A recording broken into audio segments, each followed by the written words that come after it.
Did you know that train tracks are always 143.5 centimeters apart? Now, I came across this nugget of trivia in a novel called The Zahir by Paulo Coelho, and this fun fact that's thrown in by the author, it catches your attention. Especially if you're someone like me who suffers from a minor case of OCD where things and numbers have to be in perfect order. It leaves you wondering why 143.5 centimeters and not a perfect 145 or 150 centimeters. Tools that were used to lay the train tracks, they were the same tools that were used to build horse carriages.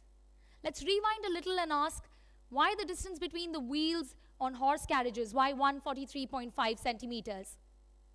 Well, for this, we have to understand that the roads back then were 143.5 centimeters wide. Well, according to Coelho, this can be traced back to the Romans. They built these roads so that their armies could travel vast distances as quickly as possible. And for this, their war chariots back in the day were drawn by rows of horses, two side by side. So when you place two horses next to each other, that's the distance that they take, 143.5 centimeters. Think about it. Modern day railway is built on a principle that was applicable to Roman war chariots drawn by horses. That is a reflection of how our society functions or how it wants to mold us. Don't ask why. Just stay 143.5 centimeters apart. Now, I understand that these rules and norms were established a long, long time ago, and they were established in a time in society when these principles were still valid. But a lot has changed since then. A lot has evolved. The society has evolved, and we have evolved. And yet, I've often found myself being bound by these rules. And every time I am in one of these situations, I always like to take a moment to pause and think, and then question. You know what these moments are. You know what I'm talking about. You've all been there. Now, I can't speak about you, but I think a big part of who I am today is because I asked a lot of questions. And I have to say that my folks not only encouraged me to question everything around me, but were also patient enough to answer each one of them. Sometimes they had the answers and sometimes they did not. And it was in the moments that they did not have the answers, I looked at it as this little window of growth. Now, it was in these many whys I discovered who I was and what I believed in, and considering the number of questions I asked, journalism was an obvious career choice.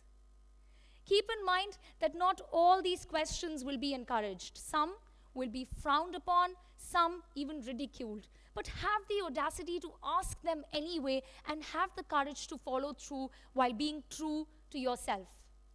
How do you do that?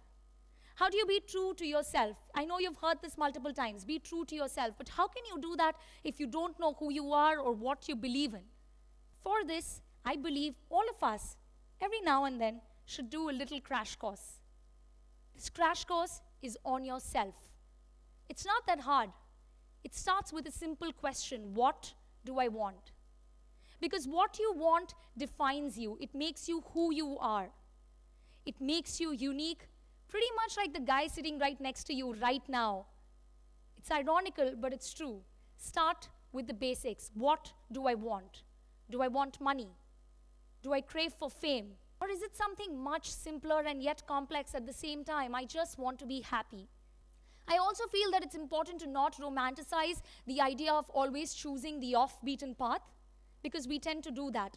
You don't always have to push yourselves and do something outside your comfort zone. Maybe you're someone who genuinely needs stability, and you're actually driven by it. Maybe you're in a stage in your life where you derive joy and happiness from things outside your work, maybe your kids.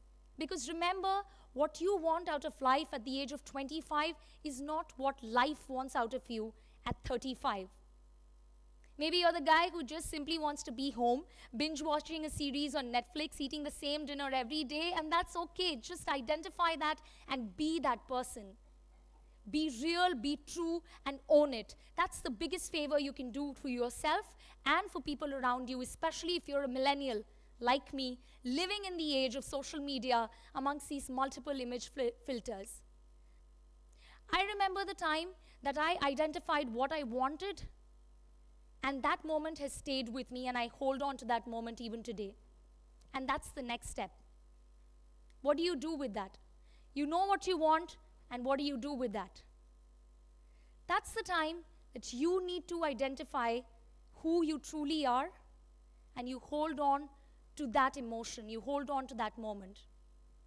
My moment was when I was in school, which is in an area called Film City in Delhi, NCR. And this area houses a lot of independent studios, and many news channels are headquartered here to date. Back in the day, Indian cricket commentator Harsha Bhogle used to host a sports quiz show on ESPN. And if you're a 90s kid, you probably know the show that I'm talking about, because either you've seen it or at some point you aspire to be on it. This was a live televised program, and everyone wanted to be in that show at some point. I too participated in that show, but not in the capacity that you all are probably thinking. I didn't go in as a contestant. I went in as an audience member. So this was a televised show that had live audience, which was school students, and they were supposed to sit through the recording for hours and contribute, which meant we sat and clapped. That was pretty much what we did. I remember the time I walked onto the set. It was dark, but you could see all the crew members hustling from one place to the other. They were all looking busy. They were all doing something, and the energy was infectious. There was someone who told us where to sit, took us over the do's and don'ts, and told us that if we looked interested enough, our shot might make it to the final episode. I remember sitting on one of those chairs and looking at everything that was going on, the camera, the sound check, the lights, the equipment, the crew. And something told me that this is where I belong. This was my first time in a studio, but I knew it back then that this is where I truly belong. I might have felt that way about other places in the past, but this was different, and I could tell. Within a few minutes, the set came to life.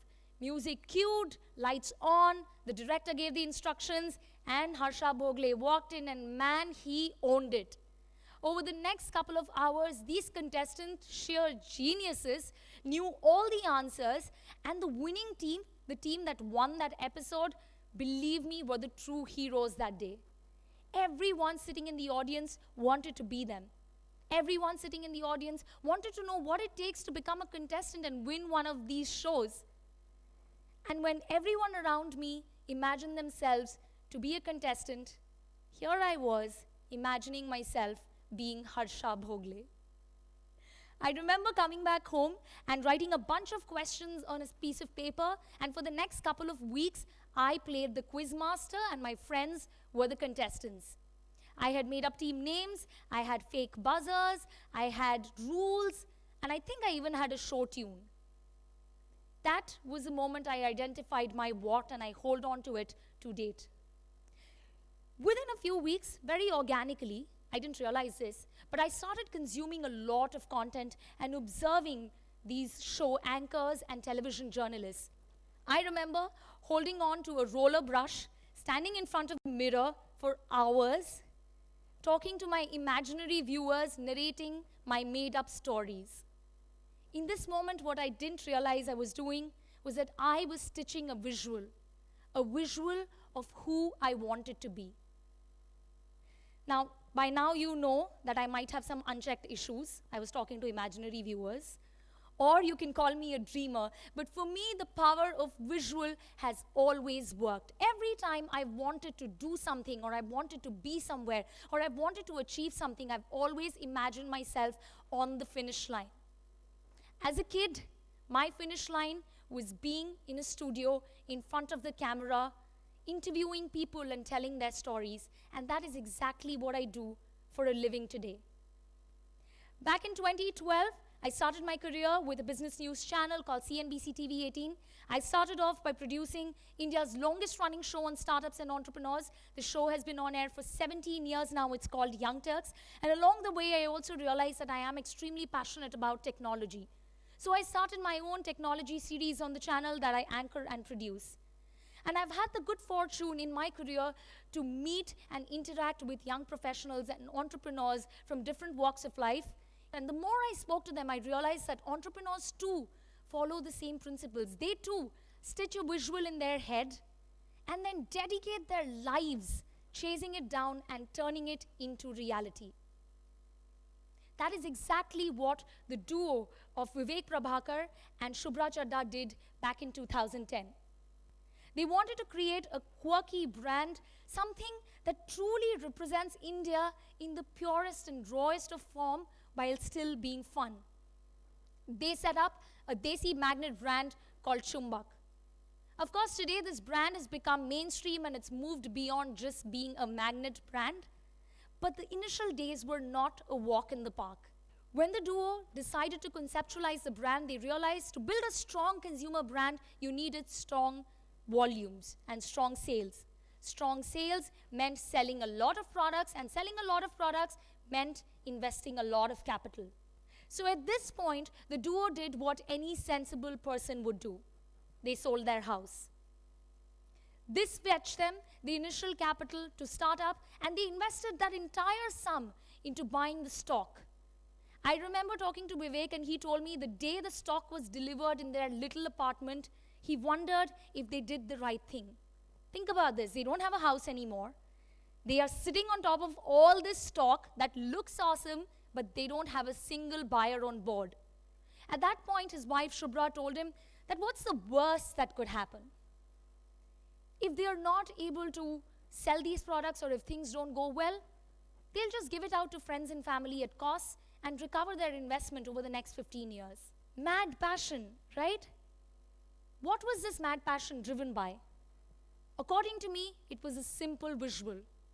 A visual of a tourist walking into a store, picking up a Chumbak souvenir from India and taking it back to their home country.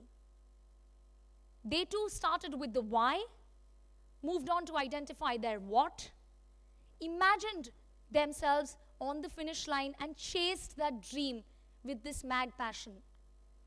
That's exactly what Vijay Shekhar Sharma of Paytm's done. That's exactly what Sachin and Binny Bansal of Flipkart has done. And that's exactly what Ritesh Agarwal of Oyo Rooms is doing today. It starts with the why, they identify their what, they move on to stitching this visual and imagining themselves on the finish line.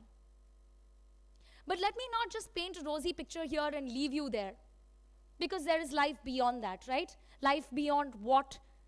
Beyond you finding your dream job and what you want to do. What happens after that? What happens when you land your dream job, and especially if you're a millennial? You know what comes next? Boredom. What was once an exciting idea is boring now. What was once your passion doesn't seem to wake you up in the morning.